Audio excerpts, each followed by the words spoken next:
Pour ce que l'Esprit veut nous donner ce matin, je vais vous inviter à tourner dans 1 Chroniques 28. On va lire du verset 8 au verset 10. Vous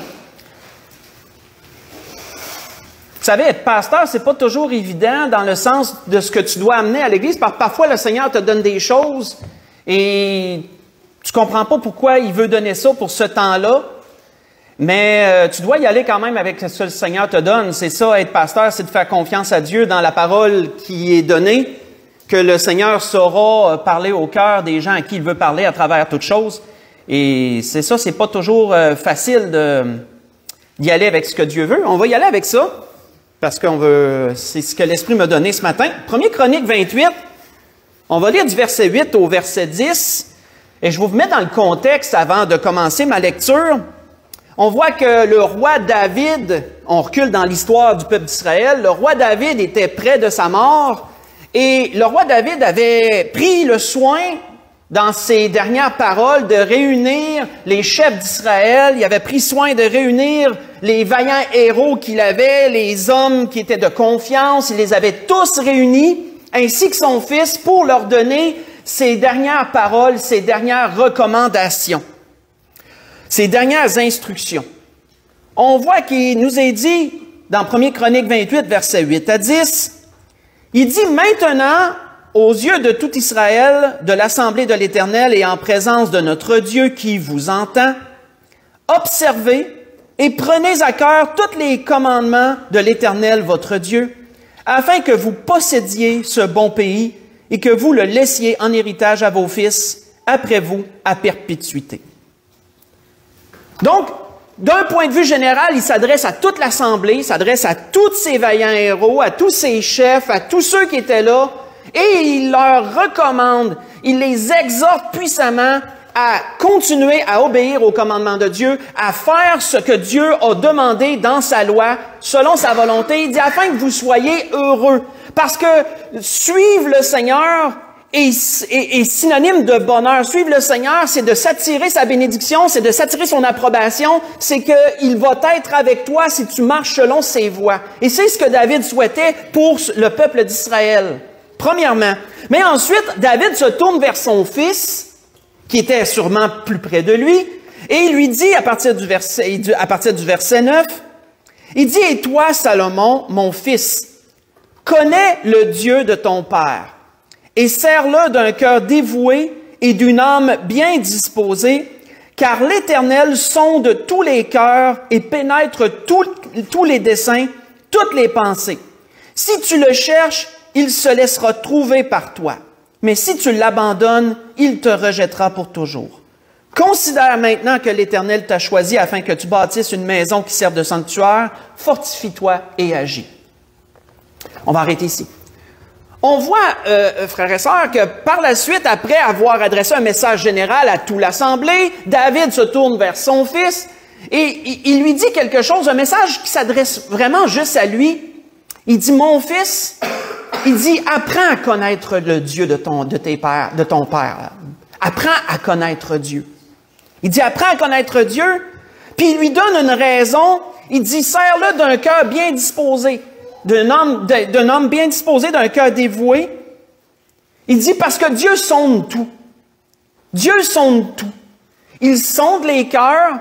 Dieu connaît tous les desseins, qui veut dire les projets. Quand on a un dessein, c'est qu'on a un projet. Dieu connaît tous les projets. Il connaît toutes les pensées. Il dit, si tu le cherches, il va se laisser trouver par toi. L'Esprit veut nous arrêter ce matin sur ce que David avait dit à son fils. Dieu sonde toutes choses. Dieu sonde toutes choses. L'Esprit veut nous expliquer cette pensée ce matin pour qu'on comprenne ce que Dieu fait à travers ce que David disait. Dieu sonde toutes choses. Dieu sonde toute personne. Quand on regarde le mot hébreu utilisé ici, c'est le mot darash qui veut dire s'enquérir, consulter ou s'informer. Vous savez, quand vous voulez connaître ce qu'il y a dans un livre, vous allez le consulter. Autrement dit, aller consulter quelque chose, c'est d'aller t'informer, c'est d'aller puiser ce qu'il y a dedans pour voir. Si moi, mettons, j'ai besoin d'aide en mécanique, bien, je vais aller consulter un mécanicien. Je vais aller lui demander conseil pour savoir comment m'y prendre, admettons. On voit que ce mot veut dire s'informer de quelque chose et s'enquérir. Admettons que quelqu'un ne sait pas, admettons il y a une nouvelle, puis toi tu la connais pas, mais tu sais que la personne-là, elle la connaît, tu vas aller t'enquérir de la nouvelle auprès de cette personne. Tu vas aller auprès d'elle, puis tu vas lui demander, c'est quoi cette nouvelle-là? Puis la personne va t'expliquer, puis là, toi aussi, tu vas comprendre. Donc, on voit que dans ce que David disait ici, Dieu s'enquérit des cœurs de chacun. C'est une pensée quand même profonde. Dieu visite les cœurs des gens. Dieu s'enquérit de leur cœur. Dieu s'informe, il consulte les cœurs des gens. Et ça, frères et sœurs, on ne le sait pas. Dieu ne m'avertit pas la veille pour me dire « Hey, demain, je vais venir te voir. » Non. Dieu te visite, Dieu voit ton cœur et tu le sais même pas. Dieu passe, Dieu voit le cœur de tous. Dieu porte seulement les regards du haut de son trône, il voit le cœur de chacun d'entre vous. Il a consulté vos cœurs, il s'est enquéri de vos cœurs, il s'en est informé. Dieu nous connaît. Dieu nous connaît. Puis c'est pour ça que David disait ça à son fils. Il dit, prends en considération que Dieu regarde ton cœur et que Dieu le connaît ton cœur. Dieu en connaît la moindre parcelle. Il n'y a rien qui lui échappe à Dieu dans toutes ces choses. Il n'y a rien qui échappe concernant nos intentions. Il n'y a rien qui échappe à Dieu concernant nos projets. Il n'y a rien qui échappe à Dieu concernant nos pensées et même nos sentiments. Dieu n'a pas besoin de regarder longtemps pour connaître quelqu'un. Un seul regard et il le connaît de fond en comble. C'est quand même une pensée profonde. Nous, ça nous est inaccessible, ce genre de science, de connaissance-là. Mais Dieu, lui, l'a, parce que c'est lui le créateur de toutes choses. On voit qu'ailleurs dans la parole, un jour, un prophète avait été envoyé pour oindre un roi parce que le roi précédent avait désobéi à Dieu et Dieu avait décidé que ça serait plus lui qui régnerait sur son peuple. Et ce prophète, lorsqu'il est allé voir la famille où était le prochain roi, mais il ne savait pas c'était qui, on en a parlé dernièrement, on voit qu'il s'est laissé abuser par qu'est-ce qu'il a vu. Il a vu un homme grand et costaud rentrer, il a dit « Ah, c'est certainement lui que Dieu veut choisir. » Mais Dieu, il a dit « Non, c'est pas lui. » Mais quelle raison qu'il lui avait donnée pour ça? Il avait dit « L'homme regarde à ce qui frappe les yeux, l'homme regarde à l'apparence extérieure parce qu'on n'est pas capable de voir plus loin que ça. Mais Dieu, l'Éternel, regarde au cœur. » Vous voyez ça dans 1 Samuel 16, verset 7. Dieu regarde au cœur, Dieu s'informe de ton cœur, Dieu consulte ton cœur. C'est pour ça que David avertissait son fils. Il dit, regarde, prends garde à faire ce que Dieu t'a demandé. Parce que si tu en dévies, Dieu va le savoir. Dieu, il consulte ton cœur, il s'en est informé, il connaît. Dieu le sait si tu vas bifurquer. Donc, prends garde à ça. Prends garde à faire ce que Dieu t'a demandé. C'était une première pensée de c'est quoi sonder. C'est quoi sonder quelque chose? C'est de s'en informer. Tournons dans l'Ecclésiaste chapitre 1. On va continuer cette pensée et on va vraiment l'explorer encore plus. C'est ce que l'Esprit veut nous dire ce matin. Dans l'Ecclésiaste au chapitre 1. Ecclésiaste au chapitre 1.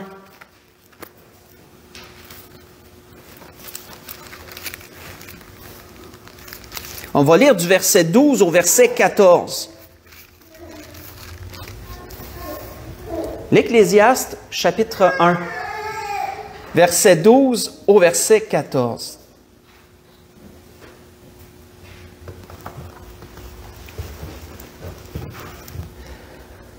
On voit qu'il est dit, dans l'Ecclésiaste, chapitre 1, verset 12 au verset 14, il est dit, « Moi, l'Ecclésiaste, j'ai été roi d'Israël à Jérusalem. » Là, c'est Salomon qui parle. On sait que l'Ecclésiaste, c'est Salomon. Celui à qui David s'était adressé et lui dire, « Dieu sonde les cœurs. Prends garde. Dieu sonde les cœurs. Dieu les consulte. » Salomon a cheminé énormément. Vous le savez, Salomon a eu tout un cheminement dans sa vie, dans ce que la Bible nous en dit. Il est devenu l'homme le plus sage qui a passé sur cette terre, outre Jésus-Christ, bien sûr.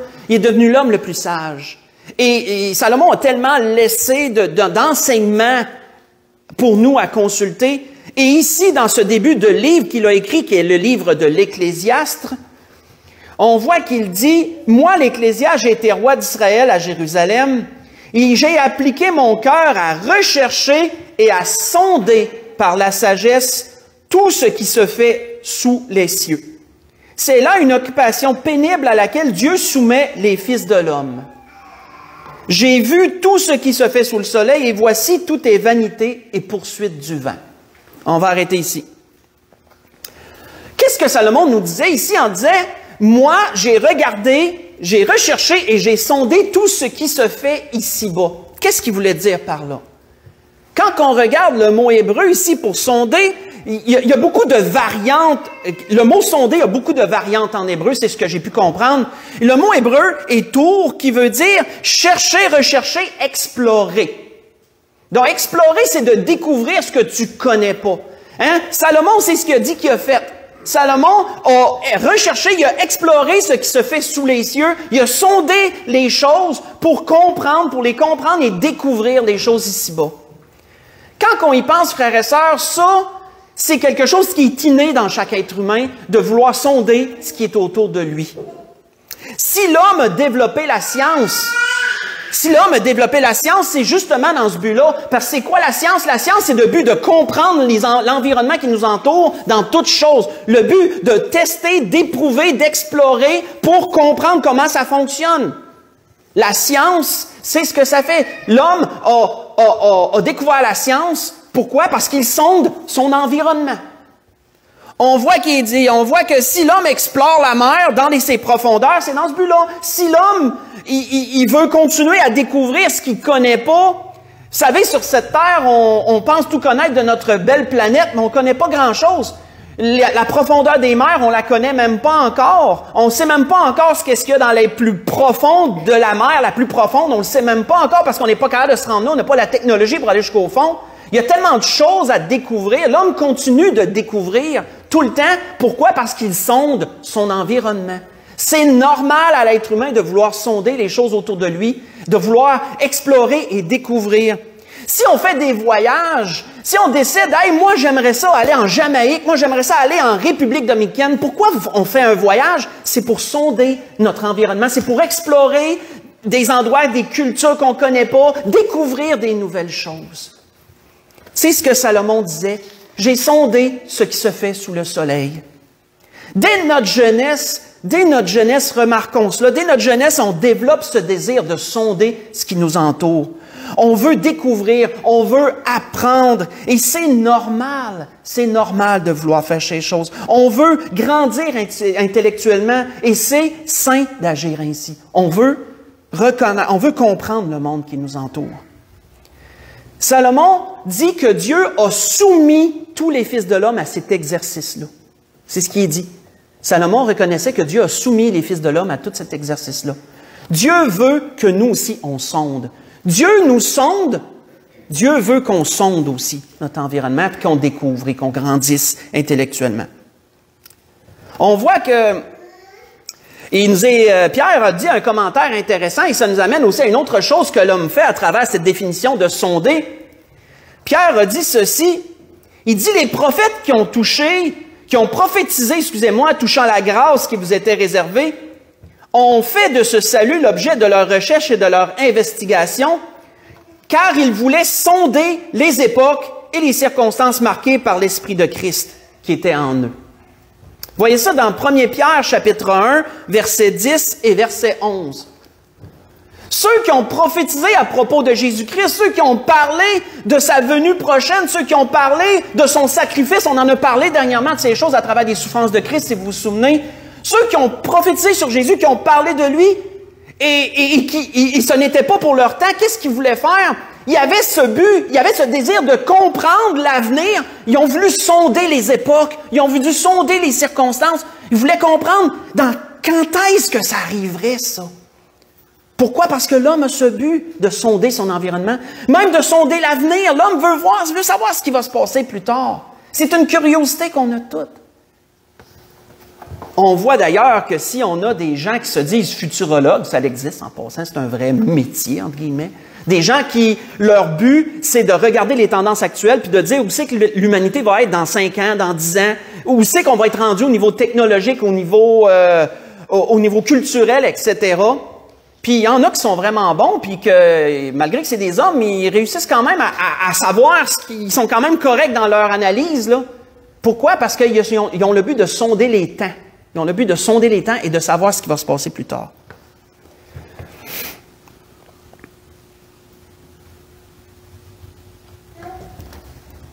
Maintenant,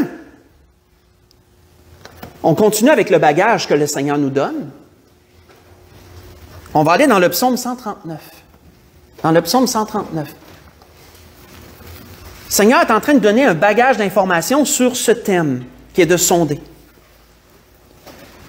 Maintenant, allons dans le psaume 139 et allons voir ce que David, le roi qui avait parlé à son fils au début, qu'est-ce que lui a dit de lui-même?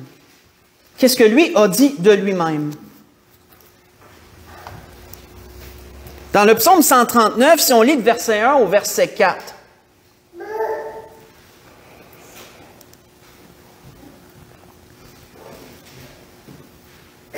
Psaume 139, verset 1 au verset 4.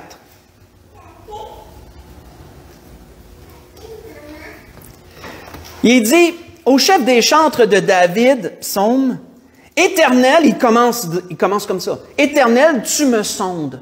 Tu me sondes et tu me connais. Tu sais quand je m'assieds, tu sais quand je me lève. Tu pénètres de loin toute ma pensée. Tu sais quand je marche, tu sais quand je me couche. Tu pénètres toutes mes voies. Car la parole n'est pas sur ma langue, que déjà, ô Éternel, tu la connais entièrement. On va arrêter ici. C'est encore une pensée vraiment profonde ici que David exprimait. Et David ajoutait une variante intéressante dans le sens qu'il voulait le dire. Le mot grec ici est hakar, qui veut dire, le mot hébreu, hakar, qui veut dire rechercher, examiner, mais éprouver. Éprouver. C'est un peu une petite variante. David disait, Dieu, tu me connais parce que tu as sondé mon cœur, tu l'as éprouvé, mon cœur. Tu as éprouvé mon cœur. Et à cause de cela, tu me connais. Quand tu éprouves quelque chose dans le sens que c'est dit ici, c'est que tu veux le découvrir en le mettant à l'épreuve et en examinant.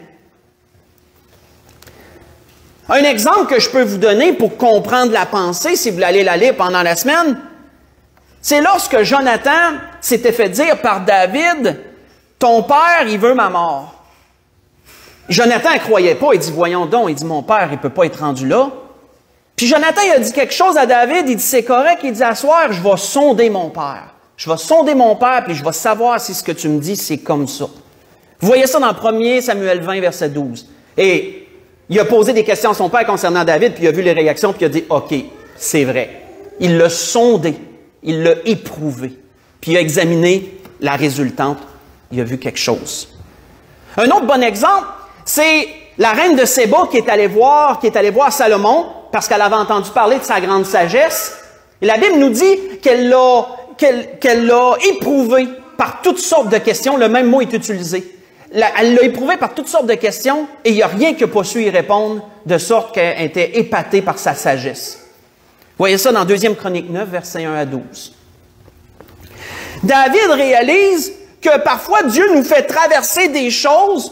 Parfois on vit des choses difficiles ou moins difficiles, on vit des épreuves dans cette vie, et à travers cela, Dieu nous sonde. Dieu nous sonde. Dieu éprouve et il examine. Il examine la résultante de comment on va réagir face à ça. Qu'est-ce qu'on va dire? Qu'est-ce qu'on va faire en rapport avec ça?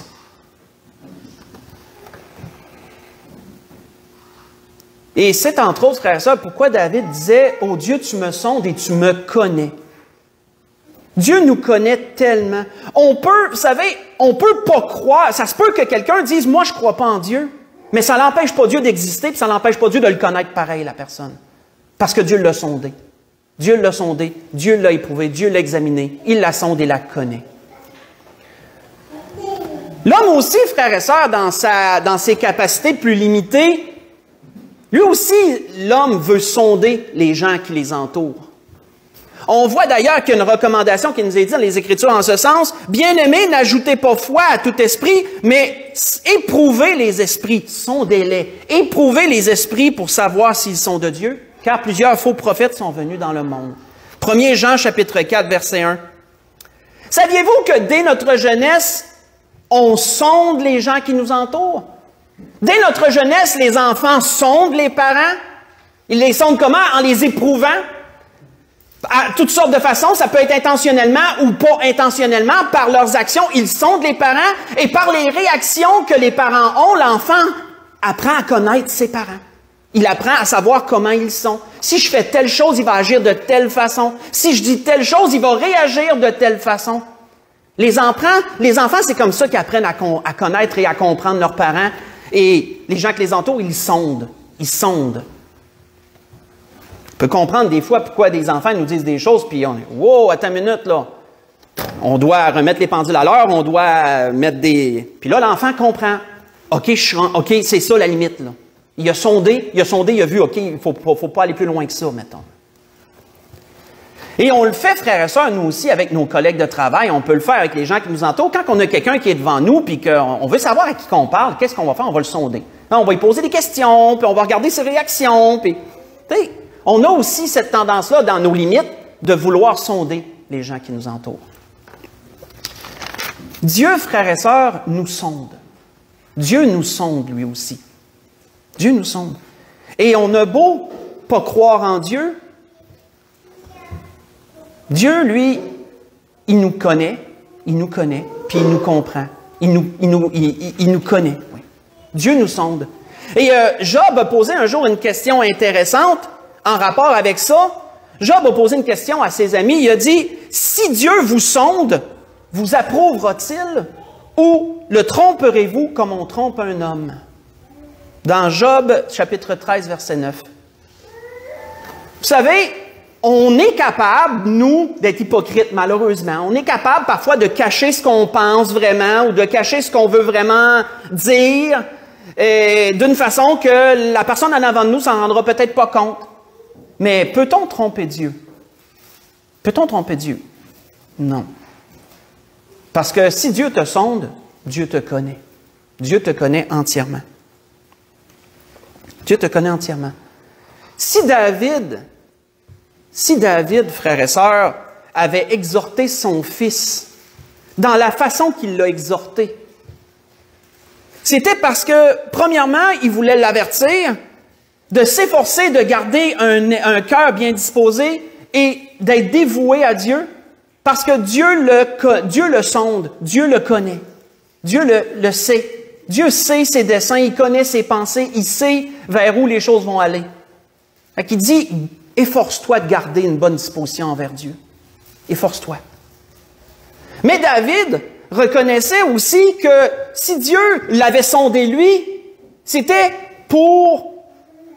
Si Dieu l'avait éprouvé, c'était pour que David voie en même temps ce qui est dans son propre cœur, que David connaisse en même temps, parce que vous savez, parfois on pense qu'on est capable, on pense qu'on connaît notre cœur, mais on le connaît pas tant que ça. On ne connaît pas tant que ça notre cœur. On pense qu'on est ici ou on est ça, mais si Dieu nous éprouve sur ça, on va se rendre compte que, wow, OK, je pensais pas que j'agirais de même, ou je pensais pas que je ferais ça.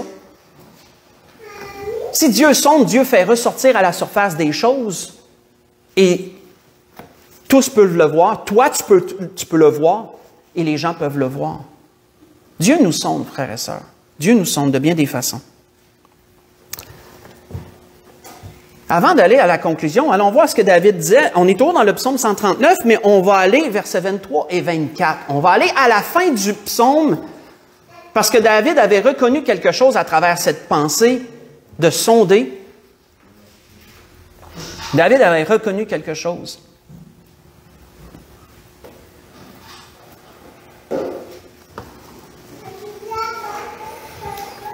Dans le psaume 139, verset 23 au verset 24.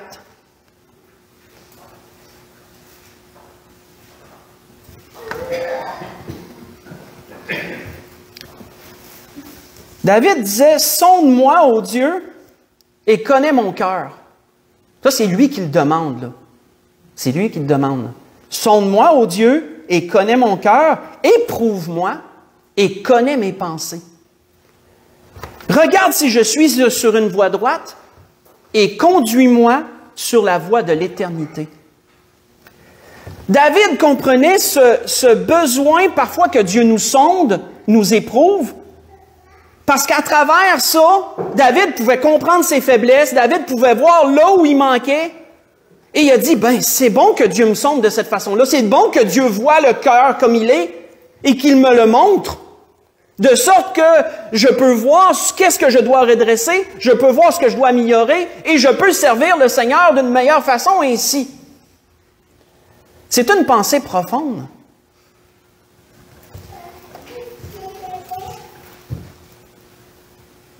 Vous savez, le Seigneur parle de nos jours encore d'une façon, de beaucoup de façons. J'en ai parlé tantôt en introduction des Jeux olympiques et de tout ce qui s'y est passé et de la lumière de la cathédrale qui était la seule chose qui éclairait Paris en ce moment. Et pourquoi? Dieu parle de beaucoup de façons de nos jours. On entend parler de Jésus-Christ encore aujourd'hui, en 2024. On entend parler de son salut. On entend parler comment il est venu mourir un jour pour nous à la croix. On entend parler comment Dieu a tant aimé le monde qu'il a donné son Fils pour ça. Et comment chacun réagit face à ça. Quand Dieu donne cette parole aux gens, comment les gens réagissent? Certains entendent le message et certains l'approuvent. Certains autres n'en font aucun cas. Certains autres sont révoltés en entendant parler de Jésus. Mais à travers ça, reconnaissons que Dieu sonde les gens. À travers ça, à travers le témoignage, Dieu sonde les gens. Dieu démontre comment chacun, ce qu'il y a dans le fond du cœur de chacun, en fin de compte, à travers ce témoignage-là. Si ce matin quelqu'un n'est pas sauvé ce matin, si quelqu'un ne connaît pas le Seigneur personnellement comme son sauveur ce matin et qui entend ce message, qu'il sache que Dieu le sonde. Dieu le sonde. Comment va-t-il réagir face à la parole de Dieu? Dieu le sonde. Dieu examine. Dieu consulte. Dieu regarde. Comment chacun va réagir face à ce que Dieu lui dit? C'est une bonne question. Pour conclure, allons voir ce qui nous est dit à propos du Seigneur. Allons voir dans Romains chapitre 10 pour conclure. Dans Romains chapitre 10, qu'est-ce qui est dit? Parce que David avait un souhait qui devrait être le souhait de tout homme. David disait, « Regarde si je suis dans la bonne voie et conduis-moi dans la voie de l'éternité. » Regarde si je suis dans la bonne voie et conduis-moi dans la voie de l'éternité.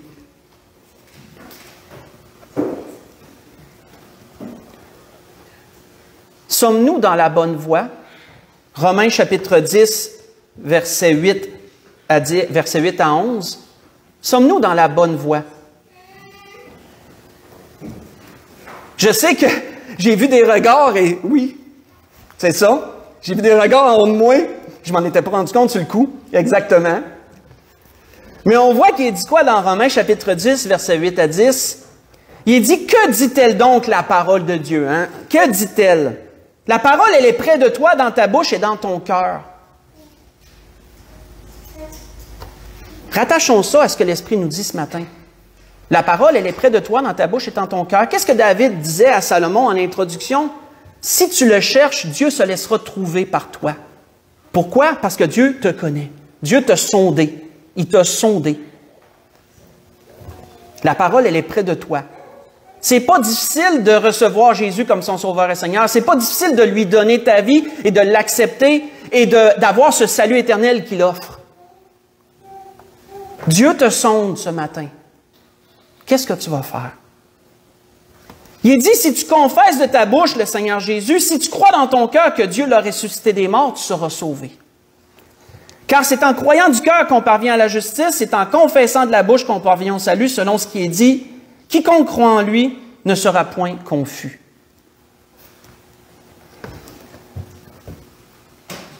L'Esprit, ce matin, nous dit ceci.